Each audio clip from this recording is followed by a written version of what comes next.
आधी कमी व्हायचे ना, एखाद्या खेड्यात कीर्तन असायचं, अख्खी पंचक्रोशी तिथे यायची ऐकायला, यायची ना, सगळी परिसरातले लोक जायचे. आता गावागावात उत्सव आहे, कॉलनी कॉलनीत, नगरात उत्सव आहे, वाड्या वाड्यात आहे, वस्त्या वस्त्यावर उत्सव व्हायला लागले. पूर्वी कार्यक्रम कमी व्हायचे, म्हणजे क्वांटिटी वाढली का क्वालिटी वाढली? कार्यक्रमाची क्वांटिटी वाढली का क्वालिटी? क्वांटिटी. दर्जा घसरला ना, दर्जा घसरला. हो, घसरला दर्जा. त्याचं कारण असं आहे, ज्याच्या विहिरीचं पाणी हरभऱ्याला पुरत नाही त्याने केळी लावावी का ऊस लावावा?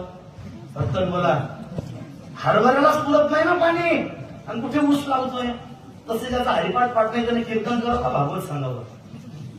आणि त्याचा परिणाम होत नाही. हो, समाजावर परिवर्तन होत नाही. अनधिकारी लोक आले ना, परंपरा पाहिजे पाठीशी काहीतरी. आता नवीनच, माफ करा, म्हणजे कुणी असेल तर वाईट नका वाटून घेऊ, आता नवीनच काढणे फाल,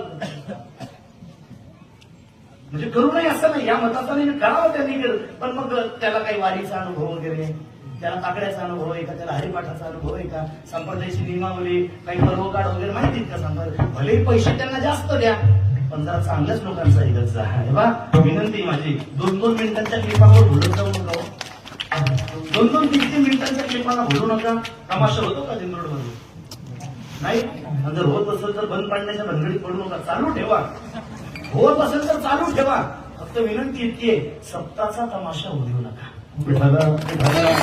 माणसं आनंद आपली फार सुंदर आहे. गुरुजींचं कीर्तन होतं, गाड गुरुजींचं कीर्तन होतं, दस्तापूरकर महाराजांचं कीर्तन होतं, मला वाटतं देवकर महाराजांचं कीर्तन होतं. पण चांगली सांगणारी माणसं आनंद. हो, उगं अगरबत्त्या लावून द्यायच्या, वास घेत बसायचा. ऐका, परिणाम होत नाहीये. इतर दिवशीच्या कीर्तनकाराने कीर्तनात भक्ती, ज्ञान, वैराग्य सांगावं, पण काल्याचं कीर्तन म्हटलं की चरित्र ते